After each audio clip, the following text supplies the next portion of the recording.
Et bonjour classe, bonsoir, nous sommes le 21 mai 2024. Donc nous continuons avec notre classe d'aujourd'hui, toujours dans la constitution congolaise.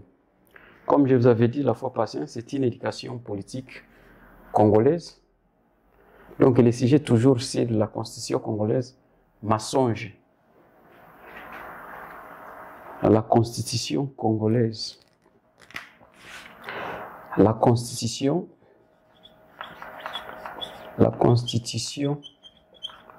congolaise. La fois passée, j'avais expliqué qu'est-ce qu'une constitution. Aujourd'hui, je crois bien que je n'ai pas l'état peut-être de revenir sur ça. Ceux-là qui nous ont suivis, quand même, ils savent juste qu'est-ce que signifie une constitution d'un pays, ou bien qu'est-ce qu'est juste une constitution congolaise. Alors, je crois que nous avons traité la fois passée, nous sommes toujours sur les préambules. Nous avons traité les paragraphes numéro 1, paragraphe numéro 2 et paragraphe numéro 3. Aujourd'hui, nous allons finir les préambules, donc le paragraphe numéro 4 et le paragraphe numéro 5, et on termine pour les préambules.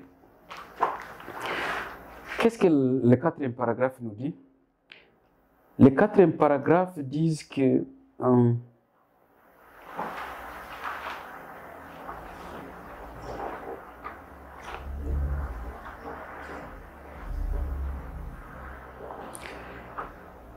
nous, en tant que peuple congolais, nous allons promouvoir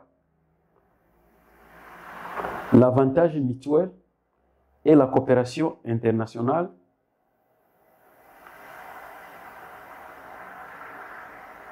et se rapprocher avec les peuples du monde.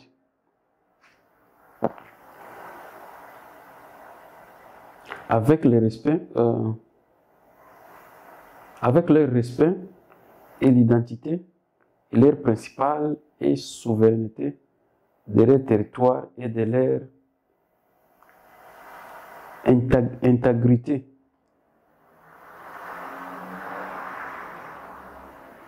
De chaque pays. On va se rapprocher, donc, nous, en tant que peuple congolais, on va promouvoir,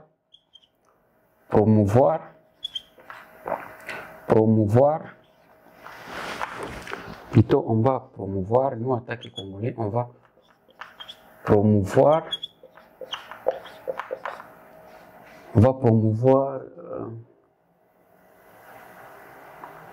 l'avantage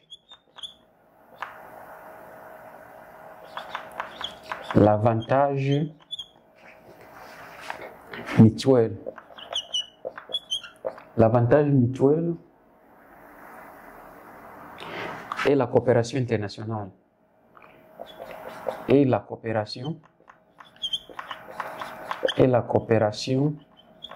internationale. Et la coopération internationale.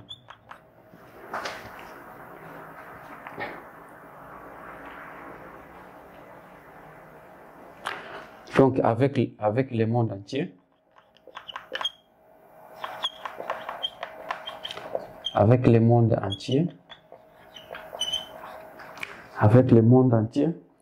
classe, suivez-moi, avec le monde entier, avec les peuples du monde, tout en respectant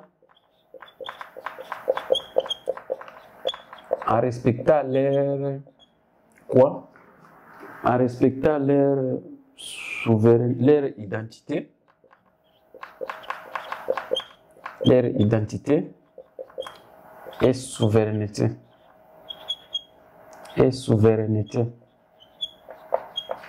En respectant leur identité et leur souveraineté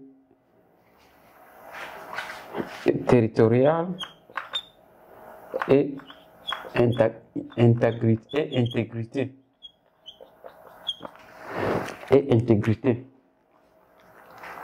Donc, en tant que peuple, c'est-à-dire en tant que peuple congolais, la Constitution juste nous demande de respecter, donc de promouvoir l'avantage mutuel, c'est-à-dire l'avantage en tant que pays avec les autres pays du monde ou bien du reste du monde, et promouvoir aussi la coopération internationale. Normalement, la coopération internationale, juste en politique, c'est un effet quand même normal, puisque les gens vont coopérer. Parce qu'on ne peut jamais tel qu'on nous a toujours dit, j'ai toujours dit ici sur ces plateaux, ou bien sur cette classe, que non, la politique, on ne peut pas faire la politique sans l'économie. Donc, quand on te parle de la politique, on voit directement l'économie. Tel que Karl Marx avait dit que, donc, le pouvoir économique conduit au pouvoir politique. Et donc, on va normalement promouvoir la coopération.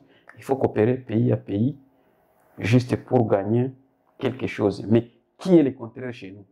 Et c'est pourquoi j'avais écrit ici, c'est juste des mensonges. Puisqu'au Congo, qu'est-ce qu'on voit au Congo? Qu'est-ce qu'on remarque au Congo? On voit que la coopération, quand même, d'un seul trafic, la coopération au Congo n'est pas de deux trafics, c'est juste un seul trafic. On voit que les Occidentaux venir prendre ce qu'ils peuvent prendre, tout en laissant les peuples même réduits. C'est-à-dire aussi, c'est du mensonge aussi. Pourquoi ça? C'est puisque l'État, ou bien s'il laisse quelque chose, peut-être, donc, nous avons quand même une classe qui est corrompue, et cette classe prend tout, ne donne rien, ou bien ne laisse rien au peuple, ou au reste des citoyens de ces pays-là. Alors que la Constitution ne dit pas ainsi. J'insiste, donc pourquoi j'ai voulu faire cette classe? J'ai voulu faire cette classe parce qu'il y a ce que j'avais remarqué qu'au Congo, nous, en tant que peuple congolais, nous ne comprenons pas même pas les enjeux, nous ne comprenons même pas donc, la Constitution, on ne connaît pas son droit. Donc on a laissé tout aux politiciens. Et c'est pourquoi vous verrez qu'au Congo, même jusqu'à aujourd'hui, dans le gouvernement actuel, vous verrez un monsieur qui a au moins 4 postes lui-même. Tandis que la Constitution ne dit pas ainsi. Même dans la Bible, c'est là qui croient, c'est là qui sont chrétiens. Ils savent bien que la Bible nous défend d'être gourmands. C'est-à-dire, en tant que chrétien, vous devez savoir comment partager avec les autres. Et la Constitution aussi le dit. Et nous devons partager les biens de notre pays, les ressources de notre pays, les pouvoirs doivent être partagés. La Constitution aussi le dit. Et c'est cette Constitution ici qui nous gère. C'est cette Constitution ici qui nous guide. Mais tellement que les dirigeants dont nous avons dans le pays, au Congo, ils n'ont pas même, et ils ne suivent même pas cette Constitution. C'est pourquoi vous voyez, il y a toujours des problèmes. C'est pourquoi vous voyez qu'il y a toujours, rien ne marche pas, il n'y a rien. C'est comme si rien n'était, c'est comme si rien n'existe. C'est à cause de ne pas suivre ce qui est écrit ici. Si les dirigeants pourront quand même avoir cette conscience et qu'ils parviennent à comprendre que non, il y a quelque chose qui a été écrit et qu'il y a quelque chose qui nous guide et qu'ils puissent suivre cette chose-là, ou bien cette ligne-là, et quand même on ne devrait pas avoir tous ces problèmes dont nous avons au pays d'origine, nous avons au Congo. Donc, la promotion ou bien promouvoir l'avantage mutuel, on ne le voit pas. Ça, on peut déjà effacer, puisque ça n'existe pas au Congo. Les Congolais n'ont pas d'avantage dans leur pays. C'est puisque aussi les peuples aussi ne réclament pas. C'est pourquoi aussi ils n'ont pas, donc ils ne voient pas cet avantage-là. La coopération, comme j'avais dit, la coopération juste, ça se voit juste dans un sens. La coopération au Congo n'a pas deux sens. Puisque où la coopération, quand même, c'est fait à deux sens, normalement, vous devrez avoir ce qu'on voit ailleurs. On devrait avoir ce qu'on voit en Afrique Sud, quand on voit chaque fois, donc quand il y a des ressources du pays, sont distribuées juste à toute une population, ou à tout un peuple. Mais chez nous, ce n'est pas le cas. Ceux-là qui coopèrent avec nous, ils ne font que coopérer juste avec les politiciens, les soi-disant politiciens seulement. Ils ne coopèrent pas avec donc l'ensemble du pays. Vous allez m'excuser les termes. Et ils savent bien, ces pays pour ça qui coopèrent avec la RD Congo ou bien la RDC, bien sûr, ils savent bien que c'est un pays d'où les dirigeants ne soutiennent pas leur peuple. Ils savent bien ça. Mais c'est écrit aussi dans cette constitution qui est aussi du mensonge. On peut déjà effacer ça, puisque ça n'existe pas. Et peut-être c'est puisqu'on ne demande pas ça. Seulement, ils viennent avec des vocabulaires, des vocabulaires qui ne tiennent pas la route, quoi. Un peu ça. Avec des respects, tel que je dis, avec le respect normalement est mutuel, mais aussi, je ne vois pas comment on peut quand même respecter quelqu'un qui collabore ou bien quelqu'un qui coopère avec un voleur. Puisque quand les ressources d'un pays se trouvent dans les mains de quelques membres de la société, ou bien quand les ressources d'un pays se retrouvent juste dans une élite politique seulement, dans ces pays-là, les peuples de ces pays-là considèrent normalement que cette élite-là est corrompue. Cette élite, c'est une élite des voleurs.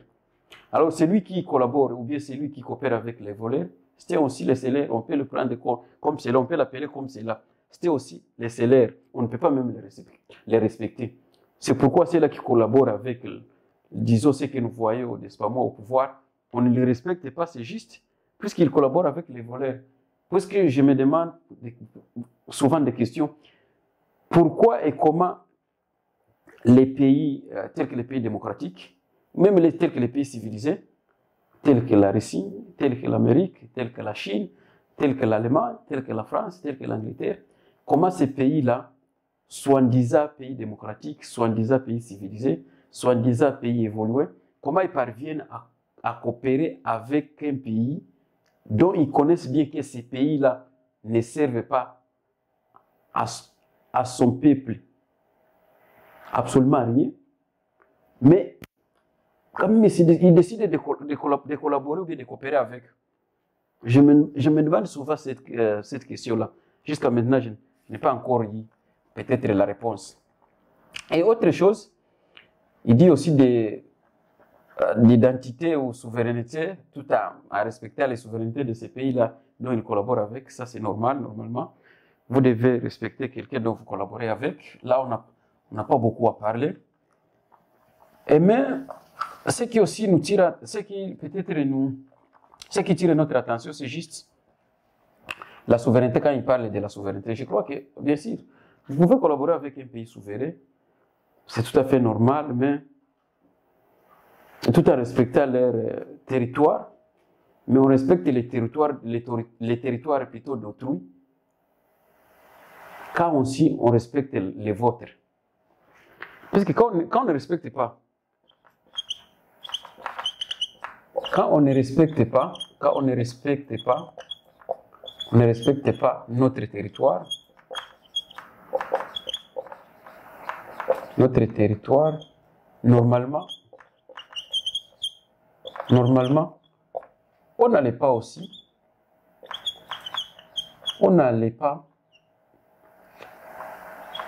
aussi respecter celle d'autrui.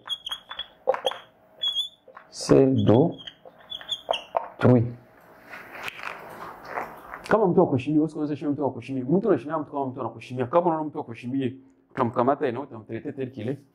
Hawezi heshimia mtu mwakuheshimia. Non. Kama uniheshimia mimi na mimi sitakuheshimia, ndio kuheshimia na kuwa impoli. Avant mimi kuheshimia, il faut kwanza wewe peke kujiheshimia. Et puis heshima yako unajipatia wewe peke, ndio itaniinfluencer mimi kuheshimia. So tunaenda kwa paragraphe ya mwisho, c'est ça notre dernier paragraphe. Qu'est-ce qu'il dit aussi? Il dit que nous, en tant que peuple, nous allons nous organiser nous-mêmes. Nous allons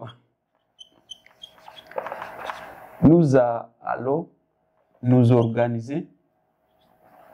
Nous allons nous organiser.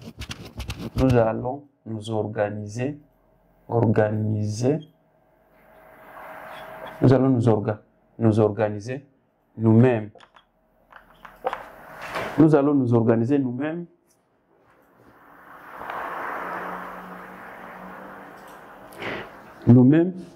librement. Nous allons nous organiser nous-mêmes librement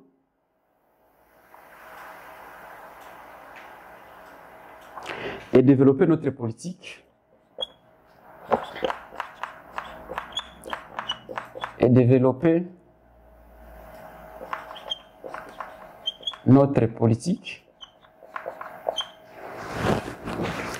Nous allons nous organiser nous-mêmes et développer notre politique économie,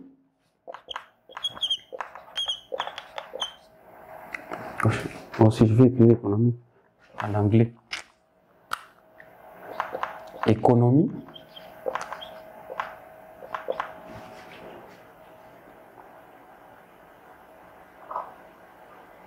sociale,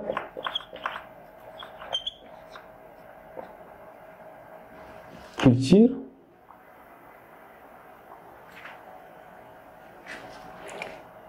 vie culturelle,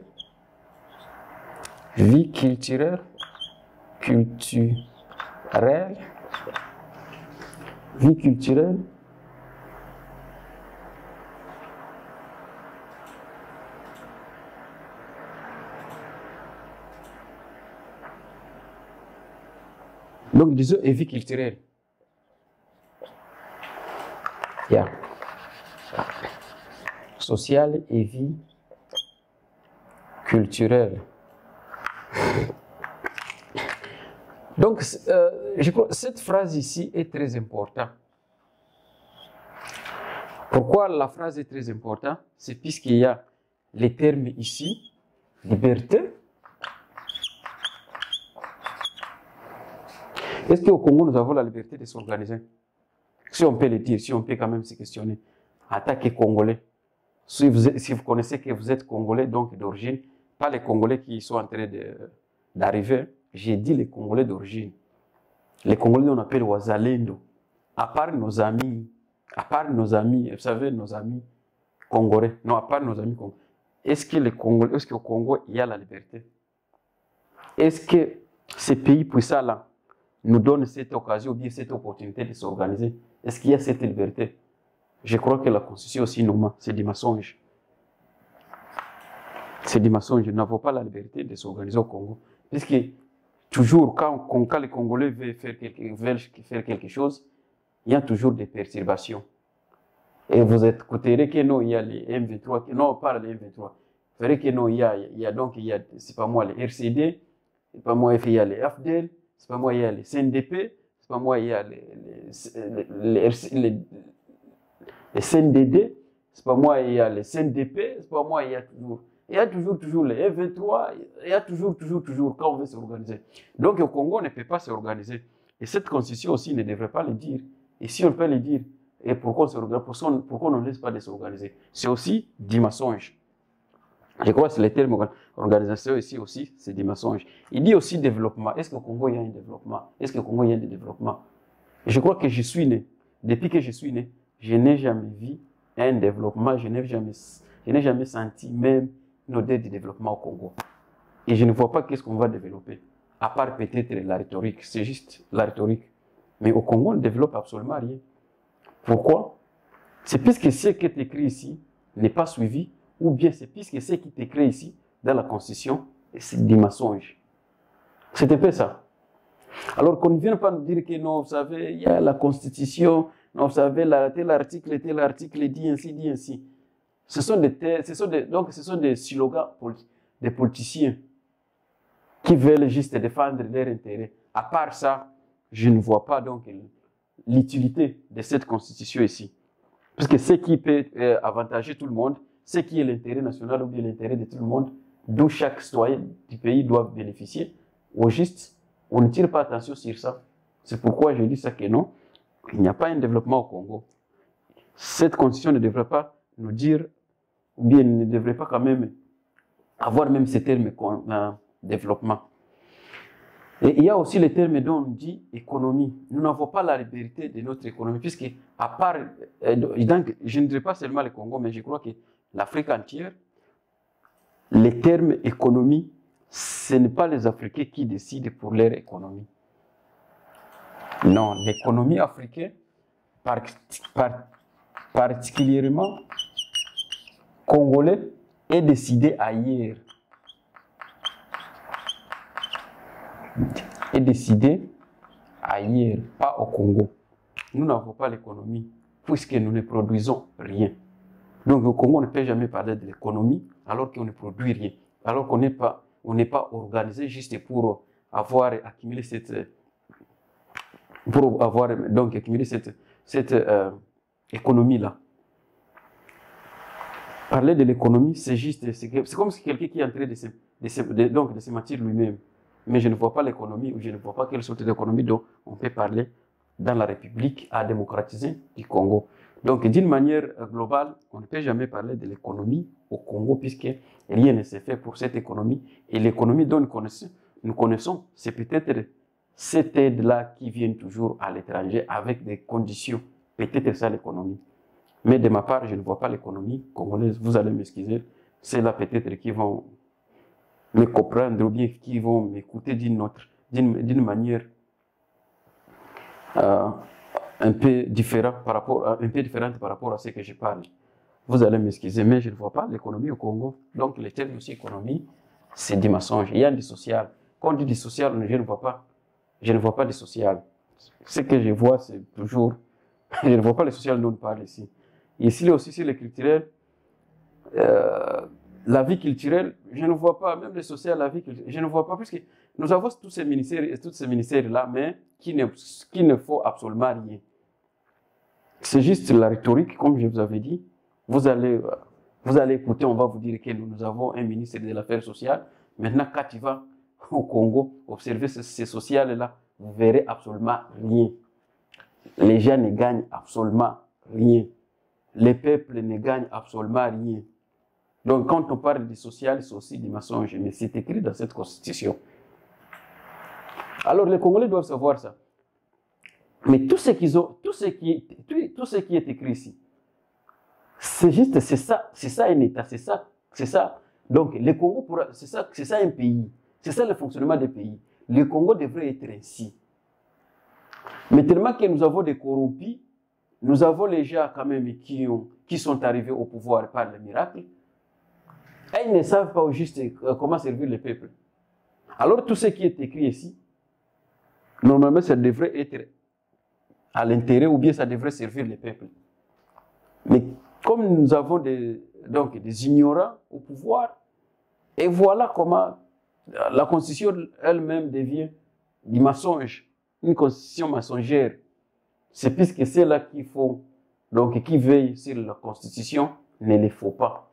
Mais tout ce qui est écrit ici, développement politique, économique, social et culturel, normalement c'est ça un pays. Nous devrions aussi avoir tout cela et nous devrions avoir quand même les soucis de jouir tout ce qui est comme économie, tout ce qui est comme développement, tout ce qui est comme social, tout ce qui est comme culturel.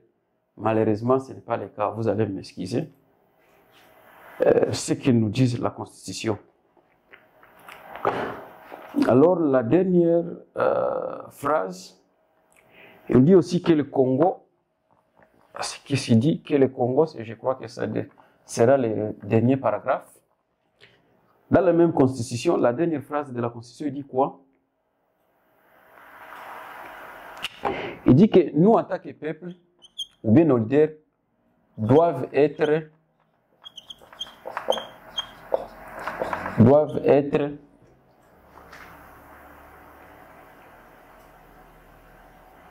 conscients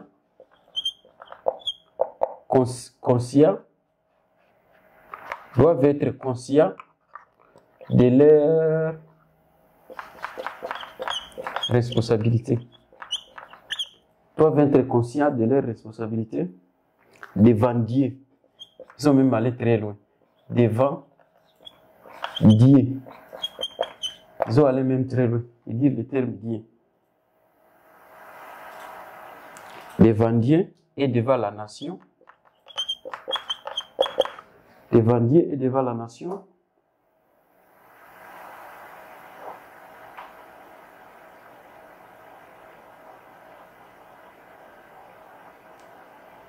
Devant Dieu et devant la nation, les Africains, déjà aussi les Africains,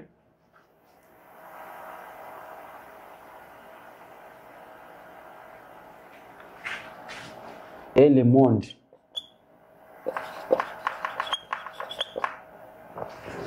Et le monde, comme déclare cette constitution, comme déclare cette constitution. Nous devons être conscients de notre responsabilité. Est-ce qu'au Congo, est-ce que cette constitution, est-ce que les responsables, est-ce que les dirigeants, est-ce que les responsables congolais sont-ils conscients de leurs responsabilités? Non. Ils ne sont pas conscients de leurs responsabilités puisqu'ils font ce qu'ils veulent. Donc, vous trouvez quelqu'un qui est ministre, il ne fait pas ce que sa fonction lui demande de faire. Ce qu'il fallait faire, il ne le fait pas. Et s'il le fait, il le fait juste à son propre intérêt. Tel que vous voyez le président, ce qu'il est en train de faire. Il connaît bien que c'est un président, c'est le garant de la nation. C'est bien lui qui va donc assurer la sécurité, quelle que soit sécurité alimentaire, quelle que soit sécurité politique, quelle que soit sécurité économique, quelle que soit sécurité sociale et tout ce que vous voulez, toutes sortes de sécurité. C'est lui qui doit assurer ça pour les pays, mais les messieurs ne le font pas. Quand vous voyez ce qui se passe à l'est des pays, et quand vous voyez comment le président comment le président se déplace toujours, au lieu de rester au pays d'origine juste pour résoudre les problèmes, il est partout, il est par là, par ici, par là, avec des voyages inutiles, et vous verrez que ce monsieur, il n'est pas conscient de sa responsabilité. Et quand vous allez même dans des hôpitaux congolais, vous verrez qu'il n'y a même pas de... Donc, elle ne parvient pas même à fournir les soins médicaux aux Congolais. Alors que c'est ça son boulot. Il ne fait pas son boulot. Il fait ce qu'il veut. Et d'ailleurs, il y a des cas même, je me demande, peut-être les messieurs, qu'est-ce qu'il fait au pays? C'est que peut-être il vient au pays quand il est question de venir changer les habits. Puisqu'il ne reste pas au pays.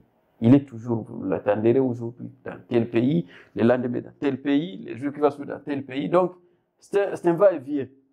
C'est un monsieur qui fait des mouvements de va-et-vient comme un petit commerçant. Tout en oubliant qu'il fallait qu'il reste dans les bureaux, au Congo, en fait de résoudre les problèmes.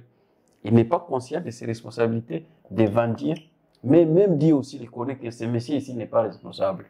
Parce qu'un président responsable. Et donc, vous pouvez même prendre... Donc, l'exemple est typique. Prenons même le gouvernement ici, après l'élection. Je crois qu'il a été élu, c'était en 2023, mais jusqu'à maintenant, le gouvernement n'est pas encore sorti. Pourquoi? C'est puisqu'il n'est pas conscient de sa responsabilité. Quelqu'un qui est conscient de sa responsabilité, le gouvernement devrait déjà donc sortir bien avant. Mais tellement qu'il n'est pas responsable, et voici. Et il dit qu'il sera responsable devant la nation. Il n'est pas responsable devant la nation, il n'est pas responsable devant les Africains, et il n'est pas responsable devant le monde. Tout comme il respecte aussi sa parole, il ne respecte ses engagements, alors il n'est pas un responsable. Et il n'est pas responsable de ce qui est écrit dans cette constitution, tel que la constitution le stipule. Il n'est pas responsable. Et alors, je crois qu'on va les traiter comme cela. Nous avons terminé le préambule aujourd'hui. Nous avons expliqué, je crois que c'était au moins 5 paragraphes.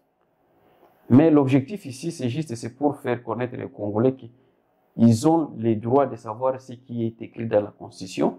Et c'est cette Constitution qui va les soutenir quand il va demander leurs droits. J'ai remarqué qu'au Congo, donc, presque la moitié de la population ne comprend pas que c'est une constitution. C'est pourquoi je me suis engagé, donc à commencer à étudier ça, ou à expliquer ça avec ceux-là qui aiment le Congo, avec ceux-là qui sont prêts à demander leurs droits. Tutakuwa tunaisoma tuyue mkatiba mnaandikiwa nini, anapaswa tupatia nini na ina naweza kama tunafika mwisho, lakini sasa katiba yetu hisi nasema tunapaswa kuwa nafundisha Wakongo wajue. Parce que tunabeba mbuzi, kwa penda kwa tubeba sama mbuzi tu. Ils ne sont pas des animaux. Alors mimi na mimi shijiangajesha kama ile kazi, ndaacha vya kuacha, ndafanza vya kufanza, mwatakuwa nasikia, mwatapenda kufuatilia, mwanapenda kupenda nchi yake, atafuatilia hii klase, atakuwa napata habari. Tout est écrit dans la Constitution. Ni kazi yenye nishabeba. Donc chaque fois il y aura la classe d'expliquer la Constitution congolaise, qu'est-ce qui est dans la Constitution. Je ne suis pas un constitutionnaliste, mais je ne fais qu'expliquer ce qui est écrit dans la Constitution. C'est comme si j'ai trouvé un article quelque part, et j'ai lu cet article, je vais l'expliquer aux gens ce que j'avais vu et ce que j'avais attendu. C'est ça mon objectif ici. Donc c'est là qui aime Congo, c'est là qui aime le Congo plutôt. Veuillez toujours subscribe, afin que nous puissions continuer avec notre travail ou bien notre éducation. Nous avons terminé le préambule aujourd'hui. Je crois que demain, on va commencer maintenant l'État et la souveraineté et les articles. Je vous remercie.